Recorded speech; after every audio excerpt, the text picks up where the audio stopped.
Praise to Jesus, hallelujah. मैं pastor Emmanuel एक बार फिर से यीशु मसीह के नाम में स्वागत करता हूं इस वचन के सभा में। और मेरे प्रियो, इस वीडियो में आपको कुछ वचन बताने जा रहा हूं। निश्चित तौर पर यह वचन आपके लिए आशीष का कारण ठहरेगा। तो इस वचन को शेयर कीजिए और सभी जगह फैलाइए, ताकि आपके लिए मैं हर रोज इस चैनल पे आपके लिए वचन ला सकूं। हालेलुया। मेरे प्रियो, हमारे लिए एक उद्धार करता जन्मा है और वो है यीशु मसीह। वो हमारे साथ रहता है। वो उसने कहा है, आकाश और पृथ्वी टल जाएगी लेकिन मेरे वचन कभी नहीं टलेंगे। तो हमें उसके ऊपर क्या करना है मेरे प्रियो? भरोसा करना है। वो ही हमारा सनातन का चट्टान है। संकट में अति सहज से मिलने वाला एक सहायक है। संकट में आपको सब छोड़ दे, अपने त्याग दे, आपके पहचानने वाले आपको पहचानने से इंकार कर दे, लेकिन यीशु का वचन मेरे प्रियो, और यीशु हमारे संग संग रहता है। जब दुनिया तुम्हें त्याग दे, यीशु के पास आ जाना, वो तुम्हें स्वीकार कर लेगा। और आधे अधूरा नहीं बल्कि पूरा पूरा वो तुमको स्वीकार करेगा। हो सकता है आप यीशु को पूरा पूरा स्वीकार ना किए हो, आधा अधूरा काम चाहने के लिए उसको अपने जीवन का उद्धार करता स्वीकार किए हो कि हाँ मेरा काम हो जाएगा, मैं चंगे हो जाऊंगी, मैं आशीष हो जाऊंगा, तो फिर यीशु को मैं छोड़ दूंगा। आप और हम वैसा कर सकते हैं। अपने फायदे के लिए हम यीशु को स्वीकार कर सकते हैं, लेकिन यीशु फायदा और नुकसान नहीं देखता। वो देखता है कि सामने वाले का हृदय और मन कैसा है। अगर सच्चे मन सच्चे दिल से उसके पास आएंगे, वो आपको स्वीकार करेगा मेरे प्रियो। हालेलुया। लूका के दूसरे अध्याय के जब हम 8वें वचन से देखते हैं तो यहां लिखा, स्वर्गदूत द्वारा चरवाहों को संदेश। Praise to Jesus. यहां कहता है, और उस देश में कितने गढ़िए थे जो रात को मैदान में रहकर अपने झुंड का पहरा देते थे, और प्रभु का एक दूत उसके पास आकर खड़ा हुआ। हेलो।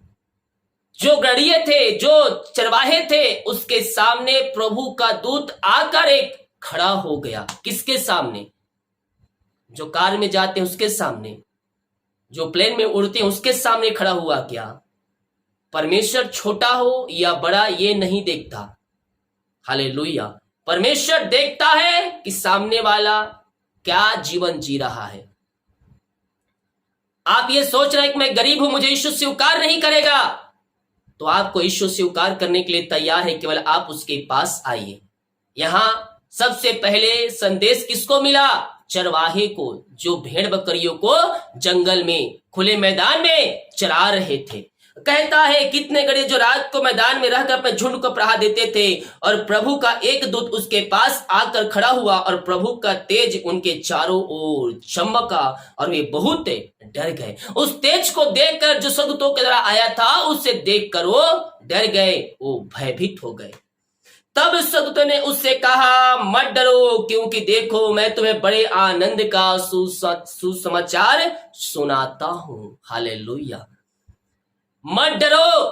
यीशु ने भय की नहीं बल्कि हमें सामर्थ की आत्मा दिया है मेरे प्रियो। और यीशु आपसे कहता है, डरने की आवश्यकता नहीं है, मैं तेरे साथ हूं। हालेलुया। डरने वाली आत्माओं से कह दो, भाग जा मेरे पास से, मेरे संग यीशु है। मुझे किसी भय की बात नहीं, किसी डर की बात नहीं, क्योंकि मेरा सुरक्षा देने वाला जीवतों का परमेश्वर है, मेरे साथ साथ रहता है।